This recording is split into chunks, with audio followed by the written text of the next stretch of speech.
très cher investisseur dans cette nouvelle vidéo. Aujourd'hui, je voudrais te parler d'un point qui me semble important, c'est quels sont les avantages et les inconvénients d'avoir un syndic bénévole. De plus en plus de copropriétaires sont déçus par leur syndic. Les coûts de gestion sont beaucoup trop chers, les délais de réponse sont beaucoup trop longs, ils ont l'impression d'être un simple numéro. De plus en plus d'acheteurs se dirigent vers des biens où il y a déjà en place un syndic bénévole. Mais est-ce vraiment la solution? Y a-t-il vraiment que des avantages à avoir un syndic bénévole? C'est de ce sujet aujourd'hui que je voudrais parler avec toi.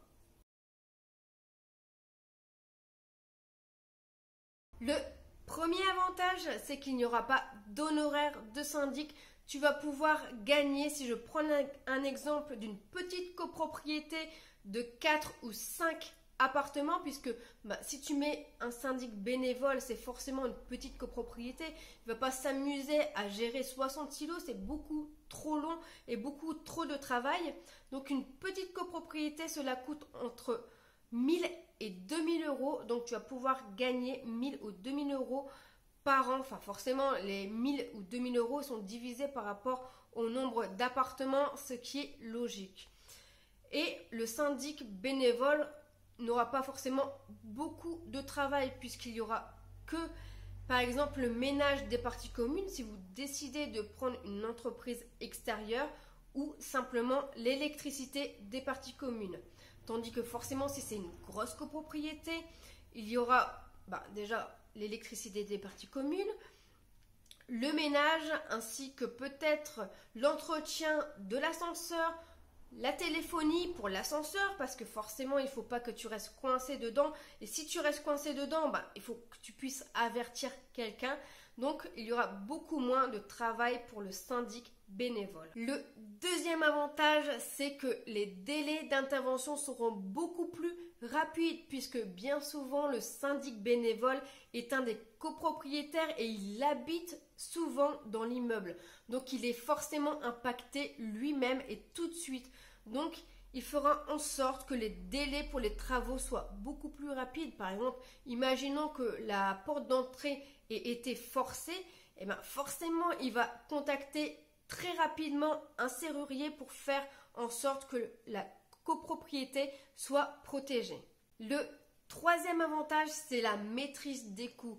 En tant que copropriétaire, le syndic bénévole sera beaucoup plus sensible aux coûts puisque c'est forcément son portefeuille qui va être impacté. Donc s'il y a des travaux, par exemple, prenons un exemple, les travaux de toiture qui coûtent très très cher, il va vouloir faire plusieurs devis et comparer les devis. Et si par exemple il y a vraiment une petite intervention, il se peut même que lui le fasse par lui-même et cela forcément baissera considérablement vos coûts. Par rapport à un syndic professionnel, lui, le syndic professionnel contactera peut-être 2 entreprises pour faire des devis différents et te les transmettra pour que tu choisisses. Alors forcément, on te les transmettra si c'est une grosse dépense. Alors après, si c'est par exemple la porte d'entrée qui a été forcée et on doit changer la serrure, là, il ne va pas te transmettre la facture, il va faire intervenir quelqu'un au plus vite. Mais tu ne pourras pas forcément maîtriser les coûts.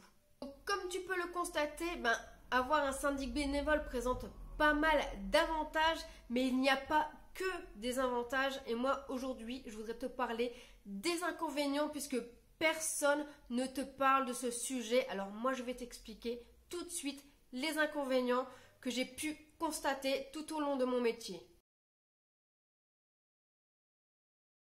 Le premier inconvénient, c'est que le syndic devra tenir une comptabilité et ça demande forcément du temps, mais c'est vraiment très important puisque imagine si tu vends, ça permet à l'acheteur de pouvoir se projeter dans le bien, de pouvoir estimer les dépenses qu'il va y avoir sur son compte bancaire et également de vérifier si le bien est entretenu par rapport aux factures que tu pourras lui transmettre.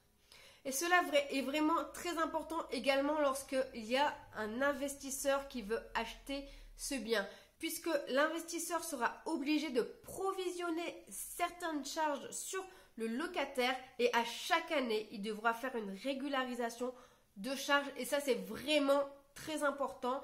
Il devra faire une régularisation de charges sur son locataire, c'est-à-dire que par rapport aux provisions que le locataire a payées tous les mois, il devra vérifier s'il a trop provisionné sur le locataire ou pas. S'il a trop provisionné, il devra forcément lui rembourser de l'argent. Et s'il n'a pas assez provisionné, le document que lui transmettra le syndic lui permettra de refacturer la différence au locataire. Donc ça, c'est vraiment très important. Pourquoi je te parle de ce sujet? Tout simplement parce que j'avais en gestion un propriétaire qui avait un syndic bénévole et celui-ci a été incapable de lui transmettre des comptes clairs et précis. Il m'a transmis simplement un montant, mais il était impossible pour moi de régulariser les charges du locataire avec un chiffre qui ne correspondait à rien. Et lorsque j'ai demandé les comptes au syndic bénévole, je n'ai eu aucun retour de sa part. Et forcément, à mon avis, il n'y avait pas de comptabilité. Le problème qui s'est posé, c'est que comme la régularisation de charges est obligatoire tous les ans, le locataire n'a pu payer ses provisions de charges depuis ce temps-là, puisque forcément, il ne sait pas s'il a trop payé ou pas. C'est une loi qui est souvent méconnue, mais si tu souhaites la lire, c'est l'article 23 du 6 juillet 1987. Le deuxième inconvénient, c'est que souvent les copropriétaires ne connaissent pas la réglementation et il y a des choses qui sont obligatoires à faire dans les immeubles et ça, malheureusement, ils n'en tiennent pas compte puisque ils ne sont tout simplement pas informés.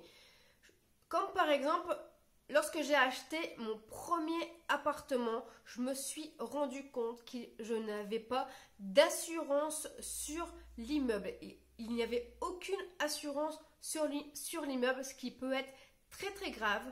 Les copropriétaires considéraient qu'ils avaient une assurance pour leur appartement et que cela prenait en charge l'immeuble au complet, alors que c'est totalement faux. Il y a une grande différence entre être propriétaire et être copropriétaire. Être propriétaire, tu es propriétaire de ton appartement et lorsque tu es copropriétaire, tu es propriétaire de l'immeuble. Tu as forcément des tantièmes, mais tu es propriétaire de l'immeuble, donc il doit y avoir deux assurances distinctes. Donc après quelques temps, j'ai réussi quand même à leur faire comprendre, donc tout s'est bien arrangé, mais cela peut être très très grave. Et si tu prends un syndic professionnel, cela n'arrivera pas, puisque avoir une assurance pour un syndic professionnel, c'est une priorité. D'ailleurs, c'est la facture que l'on paye toujours en premier, puisque s'il y a un dégât dans l'immeuble, le syndic peut être considéré comme responsable, surtout s'il y avait de la trésorerie sur le compte de la copropriété. Cela peut être très très grave et ils peuvent être responsables des dégâts engendrés dans l'immeuble. Donc ça c'est très important.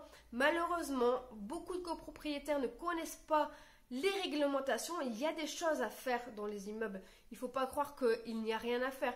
Lorsque tu achètes une maison et lorsque tu achètes un appartement dans un immeuble, c'est un investissement complètement différent.